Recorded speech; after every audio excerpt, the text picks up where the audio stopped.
I never had nightmares before the raid. Now I have them almost every night. I wake up in a cold sweat after reliving the horror of watching Tito and Jonesy get gunned down. I don't dream about my own injury. I dream about the two men who were by my side for years. We survived SEAL training and celebrated holidays together when we were on duty. Losing one of them would have been horrific. Losing them both is unbearable. My eyes burn with unshed tears that I don't dare give in to out of fear that once I start, I'll never stop the flood.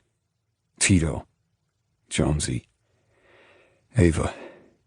The only three people I've ever truly loved are gone, and the pit of emptiness gnaws at me like an empty belly that won't be satisfied by all the food in the world. I've never felt so alone, and for someone who spent most of his life alone, that's saying something. I sit up and swing my legs toward the side of the bed. Every single time I have to remind myself that my left leg is gone. I reach for the prosthesis and fumble my way through putting it on so I can get up and take a leak without relying on the crutches. I lied to Julianne yesterday. I have no business going on a press junket when I'm still trying to regain my strength. The most basic things are a huge struggle for me. But I want it done. I want to do whatever I have to in order to retire and return to a life of anonymity. So I'm going along with her and the demands from my chain of command with that one goal in mind.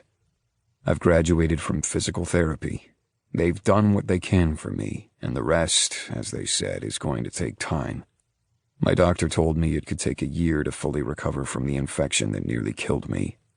At least I've gotten to the point where I can bear the prosthesis and can put weight on it without excruciating pain from the stump. Due to pervasive weakness, I continue to use the crutches so I won't fall and make everything worse. Losing my leg would have been bad enough, but the infection that led to 30 days immobile in a hospital bed made everything 1,000 times worse. I pull myself up, take a minute to make sure I won't fall over, and then make my way slowly and carefully to the bathroom, and then to the kitchen for ice water that I drink standing by the fridge. Carrying it would require having a hand available, which I don't.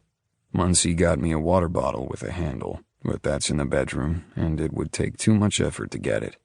So I drank the water before moving to the recliner in the living room.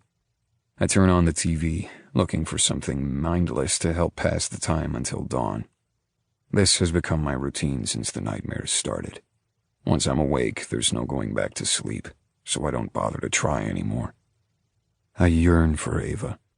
I can't think about where she is or what she might be doing with her new husband, so I force myself to remember how she was with me the way I did during the 6 years of my deployment. I thought of her constantly then, and it's a tough habit to break now that I'm not allowed to think about her that way anymore. She's married. Maybe if I keep repeating those words to myself over and over again, I'll finally get my head around the fact that she actually married someone else. What the hell did I expect her to do anyway? Sit around and wait for me forever? She did that for 5 years before she couldn't do it anymore. More than almost anything else, that detail breaks my heart all over again. At the 4.5-year mark, we'd nearly gotten Al-Qad. We'd been this close, closer than we'd ever been up to that point, before he somehow got away from us again, leading to another 6 months of chasing our tails before we finally found and captured him. If only we'd gotten him that first time. I would have been home before Ava's self-imposed 5-year deadline, and she never would have met Eric. She'd be right here with me where she's supposed to be, that is, if she chose to forgive me for the ordeal I'd put her through.